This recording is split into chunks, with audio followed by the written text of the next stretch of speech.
and welcome to ADHD-Friendly. I'm Patty. I'm an ADHD coach and the host of this podcast, and also the creator of the ADHD-Friendly membership community. If you want to check that out and learn some more about how you can support your brain to struggle less and thrive more, I invite you to check out my website, ADHD-Friendly.com, for more information on that and a lot of other things. There's lots of free things on there, all different price points of tools to explore to help you just, support your brain with a little bit more ease.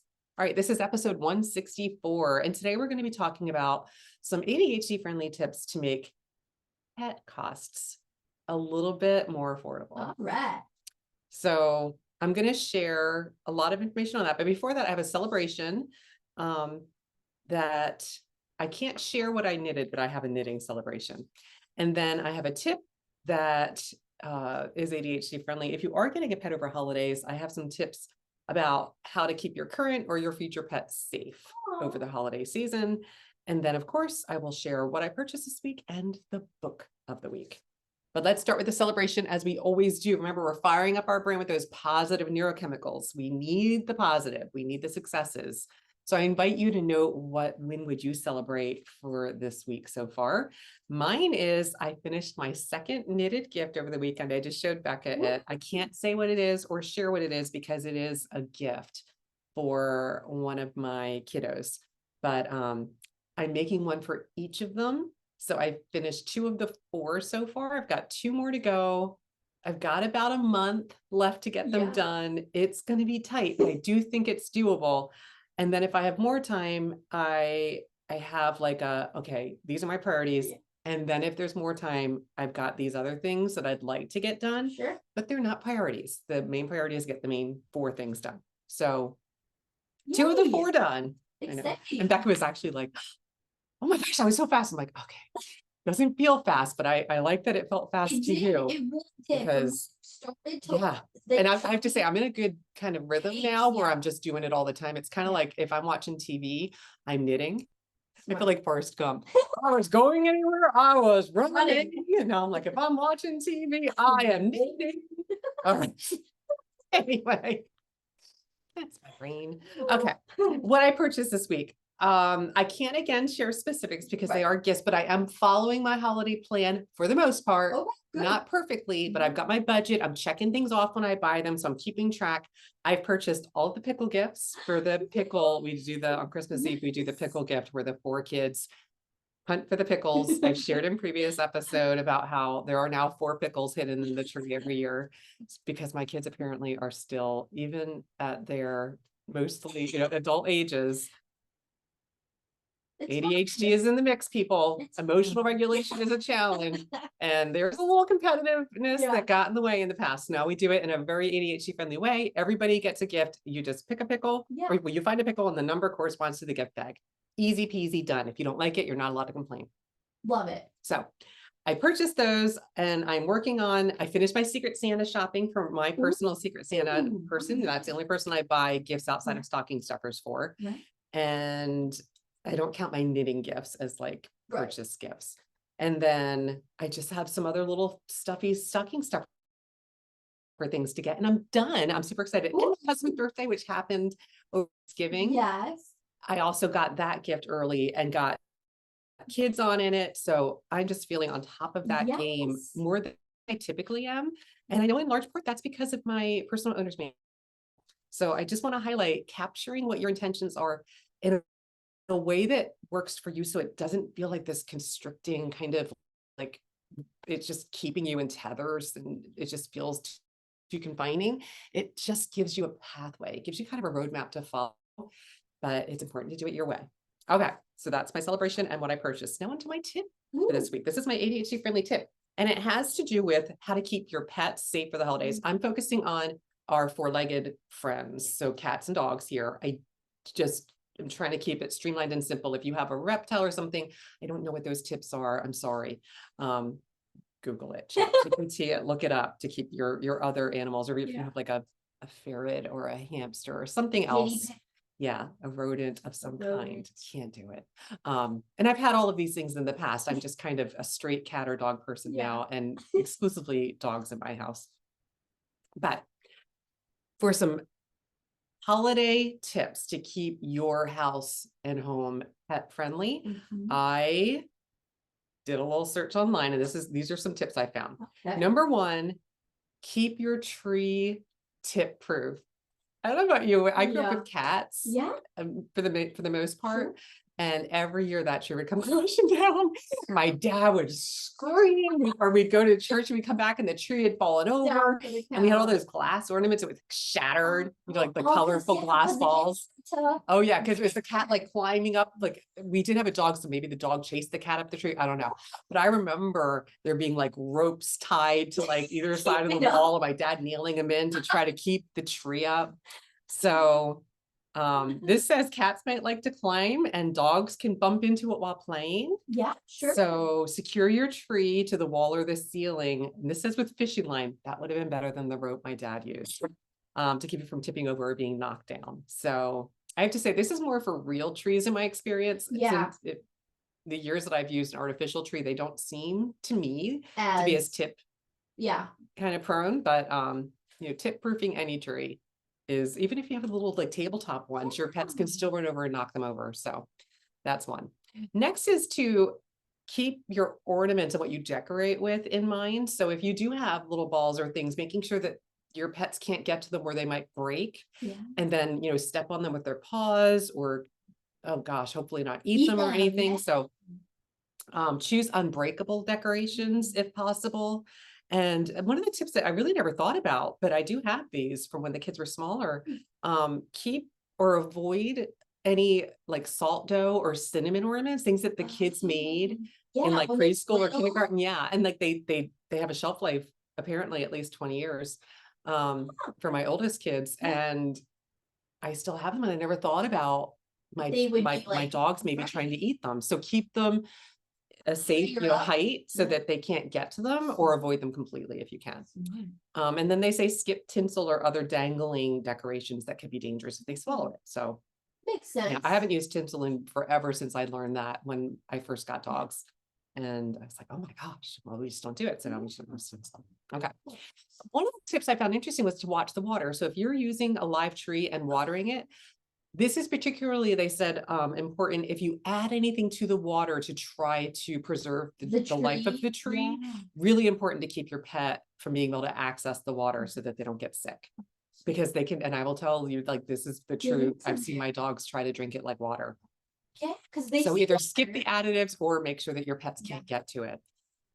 Be cautious with your electrical cords, especially if you're like kind of running them in areas where your pets might normally go, and they're chewers. We don't want them getting shocked or burned from electrical cords. I know this one really scared me because that it just scared me. It never even occurred to me that my pets would chew on the cords. And I'm a worrier, so I apologize if this is like a list. Oh, it's like think about like when I was having kids, and it was that baby proofing, everything. And it's like, I am careful with my pets, but this list really kind of brought up things when I was searching that wasn't even on my radar. So I guess I should count myself lucky so far we haven't had these issues. Avoid open flames. So if you're using candles, flameless candles are a great option, so that you're not in danger of them knocking it over and setting a fire, or their fur catching on fire if they brush too closely, especially like cats that will walk on furniture.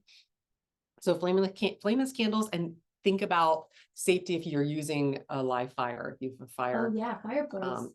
So really avoiding those open flames around your pets. Know your plants. This is one I think most of us have heard about, like poinsettias being toxic to pets. But they said that there's a lot of other holiday plants that could be even more dangerous. So mistletoe, apparently very toxic. Pine. So if you're getting like those wreaths and bows of, cedar and holly are also significant hazards to your pets. All the Christmas kind of plants, apparently not good. So there you go. Think about your packaging and your gift wrapping. So strings or small parts, if you like to add little toys and things as like a little decorative thing, your pet may see that as a toy and get into it and eat it. Make sure you're keeping away anything plastic so that they're not in danger of suffocating or chewing a little small piece of plastic and choking on it. foil wrappers, they said, can have dangerous sharp edges when they're swallowed. So you may not think of it as being sharp, but they said if they swallow them, they're actually, can be Cutting sharp. up there. Yes, I know, it's awful. And then they said to just, keep a plan in place to dispose of wrapping when you are Right unwrapping gifts, so away. that they're right away going into a trash bag and not going to be around for your pet to get into.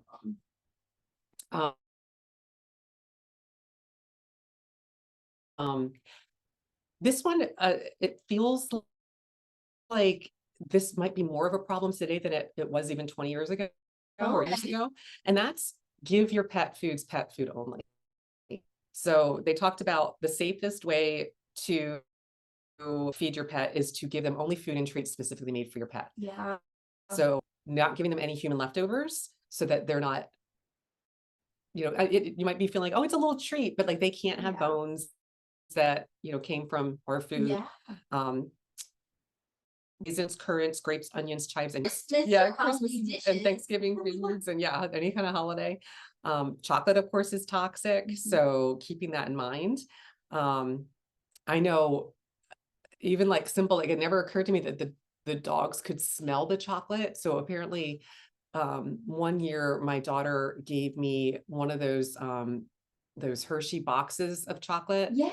And it was a pound of chocolate underneath the Christmas tree. And we went to church Christmas Eve and came back, and that one gift was completely eaten. So the wrap, the box, and every chocolate in that box was eaten. And so now we're Christmas Eve, calling the poison controls. Yep. So it did, and it was wrapped. So she was just devastated. So I was like, it was a present. Yep. And it was gone. And of course the dog was sick. So luckily the dog was fine, but we had to make the dog. Yeah. Get rid of that chocolate. Get rid of it. Yeah, that was great. No. Another tip is to take out the trash, especially if you've just eaten and you've thrown like, like any grease from your turkey or your ham or whatever you've cooked, bones. Yep. Get rid of it so that your pets aren't tempted to get into it. They can get pretty creative trying to get to it when they can smell that. So tightly secure it and place it in a closed container outside. If you're getting your pet presents, pick the right presents. So they said make sure they're made of safe, indestructible materials, stay away from things that can be chewed off, and keep the wrappings away from them. They do not need the wrapping around it. They're excited just to have the toy. And the last is to be prepared. So like what I just said with the chocolate, have your vet emergency number somewhere that you can quickly access it, whether it's your 24/7 emergency vet or like the poison control number. Have it posted, know your veterinarian's hours over the holidays so that if you do have a pet emergency, you can get them help quickly and hopefully with as little stress as possible. It's stressful enough to have one of your fur babies get sick, but not having that information when we think about supporting our brains, we can get overwhelmed. And even as I'm saying this, I'm like, I do need to find, I've been to an emergency vet here in Illinois, but I don't remember the number or anything. So I'm like, oh gosh, I need to make a note to do that for myself too. I shared at the top of this episode that the ADHD-Friendly membership is available for anyone looking to take a more involved step in a more actionable and intentional step forward in supporting your brain. And over the next, the month of December, we're still focused on supporting ourselves during the holidays. And in January, we're going to be working on really supporting ourselves through the new year. I've got a new semester course starting in January that is focused on planning your year. So kicking off the new year all the way through that first 3 months of the year with structured activities and live sessions, as well as recorded videos for you to watch on demand. I invite you to check out more on the membership at ADHD-Friendly.com for details to see if it would be a good fit for what you're looking for to go from hopefully, moving from less struggling, not struggling as much to thriving much more. I didn't say that really clearly, but you guys. Okay, now to our main topic, and that is some ADHD-friendly tips to make your costs of pet ownership a little bit more affordable. this came up because I read an article in the New York Post. They quoted the MetLife insurance company as saying that the average cost of owning a dog now is up to $1,400 a year per dog. My goodness. And when I read that, I thought, I'm not surprised, but at the same time, I think it's probably more than that. Yeah. Depending on what costs you have for your dog, Type right? of So dog. yeah, exactly. So if you have a very low maintenance, healthy dog that eats just regular, like Yes. Purina dog chow or something from that might be true. $1,400 a year for your, vet checkup, food, shots every year. Exactly. Heartworm, flea and tick medication. That's probably a straight shot, $1,400. But if you have any kind of, if you're paying for pet insurance, if you have a dog that had an eye injury and needed to have their eye removed from emergency surgery. If you have an older pet, if you have a puppy, they go multiple times. So there's lots of different factors. If there's any kind of ongoing health condition that they need to be seen and ongoing medication, that can really change. So I thought, okay, I know that we here in the United States are obsessed with our animals and we're spending more and more and more money on them. If that fits within your budget and that's something that brings you joy, I'm not here to pass any judgment on that. But if that is something that you enjoy, but it's not so much in your budget, or you would like to figure out ways to cut costs where you can so that it's not impacting your budget as much, I just wanted to share some tips I found to try to keep those pet costs down without sacrificing their care, right? To what they need. So first, let me give you a breakdown of that $1,400 a year. So they said about $500 to $600 of that is vet care. $400 to $500 a year is for food. $150 to $200 is for grooming and hygiene. And then about the same amount for treats, $150 to $200. And then accessories like a new collar, a leash, a dog bed, that kind of thing, are anywhere from $75 to $150. And then the same amount for miscellaneous. So there's $175 to $150. If they sound low to you, because some of these categories, I was like, oh my gosh, I spend much more than that. But again, I have 3 dogs. Right. So I went down a little bit of a rabbit hole of trying to do the math on this to figure out how much have my pet costs changed just from last year, 2023 to 2024. And I didn't have all the numbers, but I did have a few. So food costs, I intentionally brought down. So I have my pugs are on a prescription dog food. There's nothing I can do about it. And that cost has gone up. So it was $579.95 in 2023. And this year it went up to $746. So that went up almost $200. But I was able to bring my German Shepherd's dog food costs down so that overall, hers came down like $300. So overall, I'm like down $100 overall for the food this year. But that was only because I found an equivalent, another Costco thing. I switched her to the Kirkland's dog food that's all natural, grain-free, all of that. And she loves it. So it's so much more affordable because something had to give, because the prescription dog food has gone from like $107. Now it's $137.95 or something. And there's nothing I can do about it. I have to get it. So I was like, all right, I still want the quality dog food because my German Shepherd has some allergies. So I had to be really careful with the grain-free and everything. And so that's good. The flea and tick medication went up. But that went up because I changed their medication because my German Shepherd got a tick-borne illness this year. And I was doing the regular like pet armor, the liquid. And my vet told me that they're just not as effective, at least in my area, that the ticks apparently have built up resistance to it. Of course they have. And so I had to switch their medication, which is a bit more expensive, but I have to say, did not see a single flea or tick the rest of the entire season. So it works. So it works, which I have to say, because I had to pay for the medication and the vet visit because she wasn't feeling well at all. And apparently it could have been really serious. So I was really grateful that we caught it so quickly. When you did. But that was, like $150 to take her and get her blood tested and get the medication and all of that. So kind of a wash when you think about this is hopefully going to keep them healthy, and it's a little bit more, but hopefully we won't have any more issues with that. So that was all I was able to really like track down without losing another like afternoon just trying to dig through files and find the data. Yeah. So how can we save money on pet care was really what I wanted to get to. That was just my little personal example.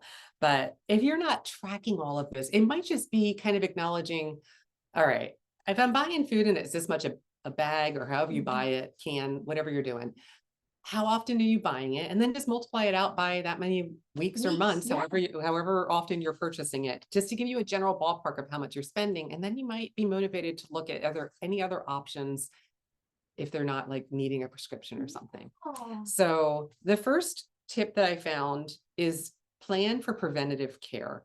So schedule their annual visit so that they're hopefully, if they do have something, you're going to catch it earlier instead of it becoming a bigger problem that you're going to have to spend more money on.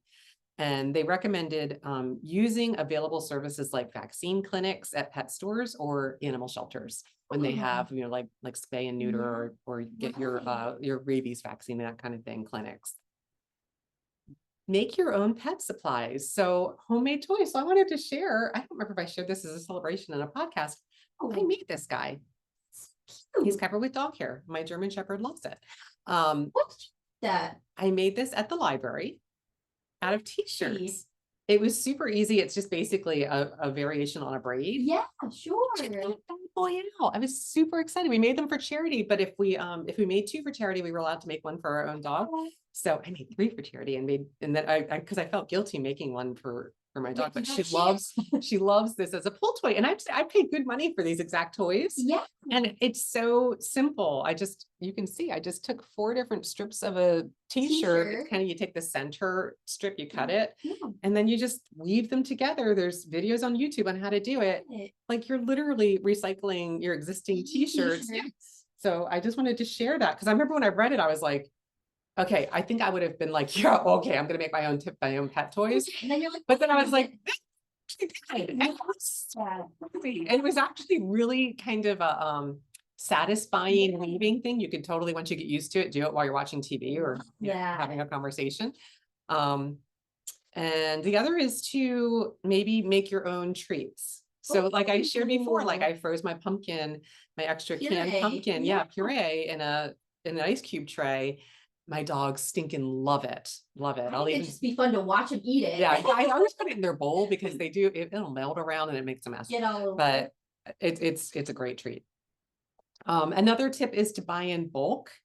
So either you're buying food or litter, buying in bulk and then putting them into bins. So I wanted to share, this is what we have. I got mine at Costco. They don't have them at Costco anymore. And I have one that I purchased at the Container Store when I worked at the Container Store. But this is called a pet food vault. The price, this is on chewy.com where I got this. No, I have to say, when I researched this episode, so it's in November when I researched this, I can't guarantee the sale is still going on. It was on sale for $36.99 for either the 30-pound or the 50-pound container, which really surprised me. I was like shocked.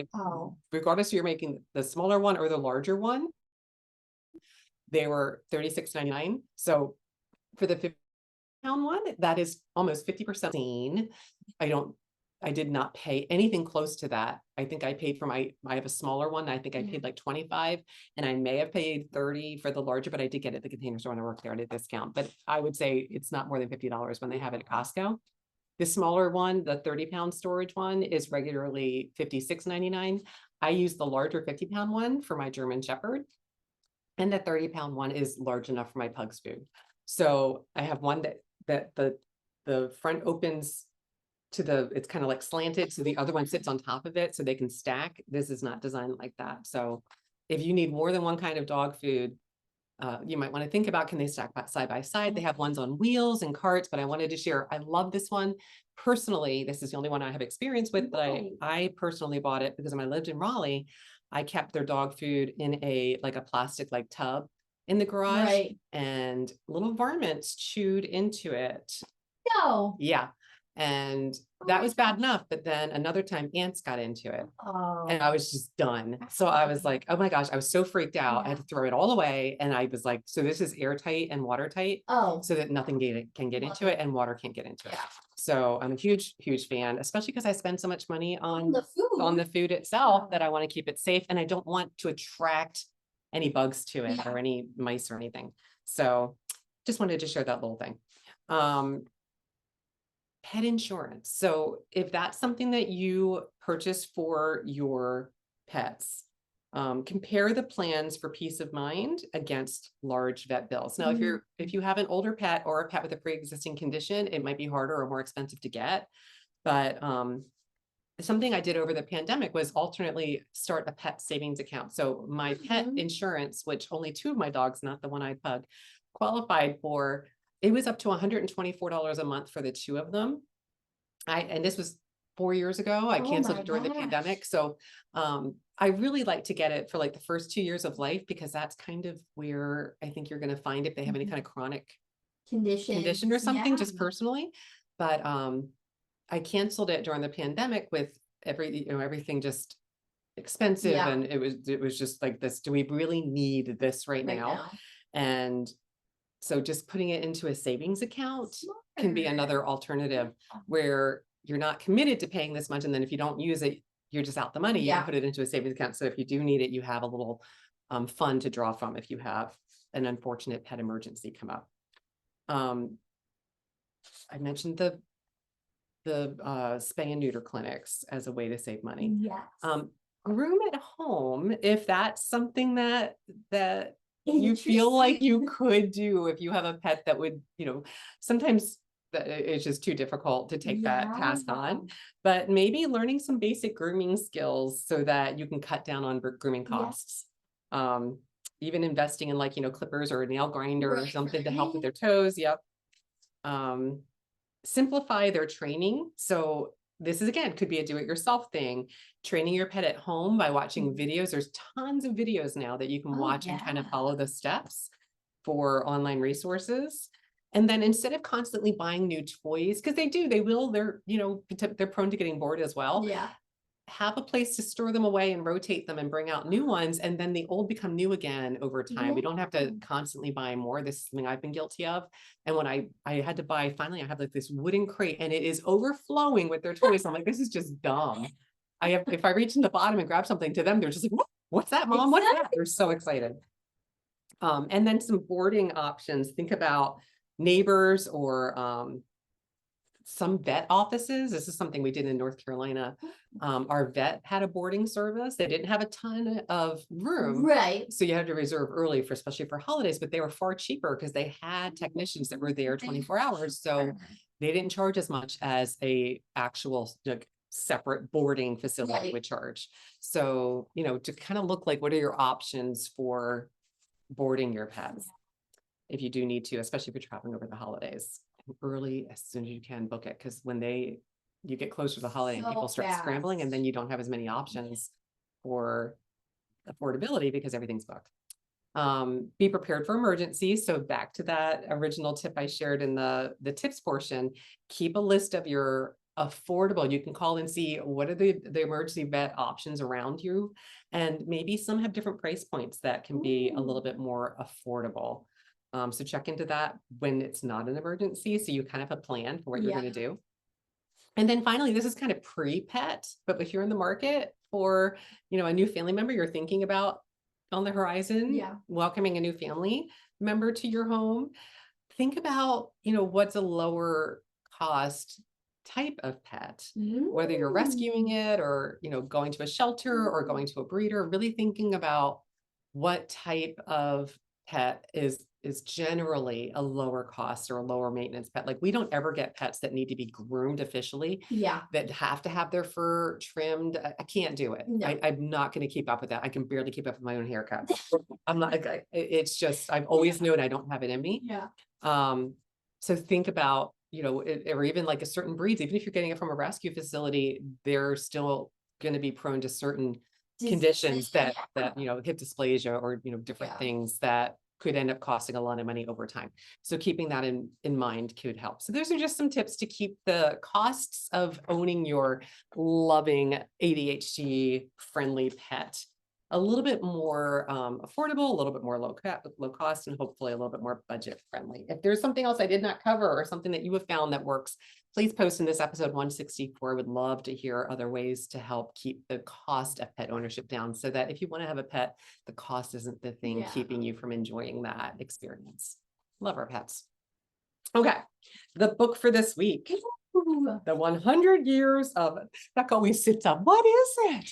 The 100 Years of Lenny and Margot by Marianne Cronin. I think I mentioned this one to you. You did. So this was a very quick read. I'm not going to give anything away here by sharing. It is about death. So it is not a happy necessarily. It doesn't end like with this like, oh, we lived happily ever after, because they don't. Yeah. So I'm not giving it away to say that they meet in a hospital, and it's a 17-year-old girl who has terminal cancer and an 83-year-old old woman who has a heart condition. Oh my And gosh. so between them, they have 100 years, and it's kind of blending their stories, and it's beautifully told, and it's an unusual friendship that develops between them. And it's really a lovely story, but there definitely are some tears that are going to be involved. So I want to, give you that. I'm like, oh my gosh, Patty, seriously, you recommend this book? And I'm like, my friend recommended A Dog's Journey or Dog's Purpose, it was. And I'm like at the pool with my kids, sobbing, like 5 pages in, and I'm sobbing. I'm like, could you have given me a heads up? Seriously. So I'm really sensitive to not giving away too much of a book, but I do want you to know that much before you pick it. But I did enjoy it. It was a very fast read. And I have a quote from the book, and this is it. Do you know, she said slowly, that the stars that we see the clearest are already dead? Well, that's depressing. I took my hand from hers. No, she said gently, linking her arm through mine. It's not depressing. It's beautiful. They've been gone for who knows how long, but we can still see them. They live on. Oh, I love that so much. So again, it's a tearjerker, not gonna lie, but it is a very sweet and well-told story. So if that's your kind of thing, I recommend checking that one out. That's it for this episode 164. We'll be back again next week. Until that time, tally ho.